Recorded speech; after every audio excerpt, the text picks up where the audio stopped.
Are you making fun of me? No, I feel like a zoo animal. No one's ever seen a mid-sized, middle-aged woman running down the street before. Was something chasing you? No, I'm kicking up my fitness. Walking and running can both help you burn calories, but which one is better for fat loss? I thought running was, and the more half marathons and marathons I ran, the heavier I got. And it wasn't muscle. You must have been doing it wrong. I was running so much, I was losing muscle, spiking cortisol, ferociously hungry, and crashing my metabolism. So why did you start again? Because you got to have a place to go, you know? And it can supercharge your fitness if you do it right. And there's a little hack I've been playing with. Aren't you too old and, how do I say this? Robust? No, I'm over 50, and on this channel, we are unstoppable between the ups and downs of weight loss and through all the decades. You know, I love walking, but if I just walk one pace, eventually your body will adapt and you get stuck.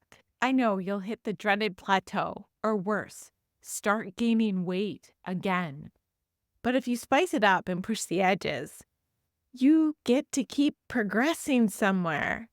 Bust through some plateaus. What's the difference between running and walking for fat loss? Running burns more calories per minute compared to walking. There is also an afterburn effect. Running, especially like sprints or intervals, can elevate your metabolism for hours after the workout. This is known as excess post-exercise oxygen consumption, otherwise known as the EPOC effect, which helps in burning more fat even after the exercise session is over. Now, walking has a lower caloric burn. Here's what it gets interesting. Walking burns fewer calories per minute compared to running, but it's not always calories, right? Sustainability is super important. Walking is easier to sustain over longer periods of time. Consistency is crucial for long-term fat loss. I feel like thunderfoot when I'm barreling down the road. What about the impact on my body? Well, of course, running does have a higher impact, and the high impact of running can be hard on the joints and may not be suitable for everyone. Walking is lower impact. Walking is gentler on the joints, and it can be done by almost anyone. What do you think so far? We're about to talk about fat loss strategies. I think you really find the conclusion interesting of this, but we'll get there in just a minute. Talk about fat loss strategies. Incorporating high-intensity interval training with running can maximize fat loss by combining periods of intense running with short recovery walks or jogs. This method increases both caloric burn and the afterburn effect. Long, steady state runs at a moderate pace can also be effective for fat loss, particularly when combined with a calorie-controlled diet. You know, we talked about that before. The key is zone 2. And if you are like me, anything above walking is a zone 3, which is why I have to keep my runs short, like 20 minutes or less, and combine them with walk breaks in order to keep myself from doing too much, which kicks out a fat burn and then just goes to aerobic activity, which is great for the heart.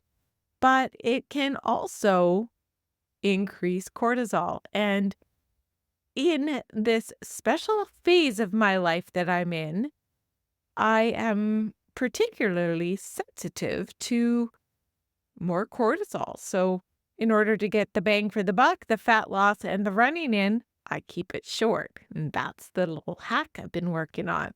This is where it gets interesting. Walking at a brisk pace, it can significantly increase caloric expenditure compared to a leisurely stroll. So, obviously, you want to aim for a pace that raises your heart rate and causes you to break a sweat.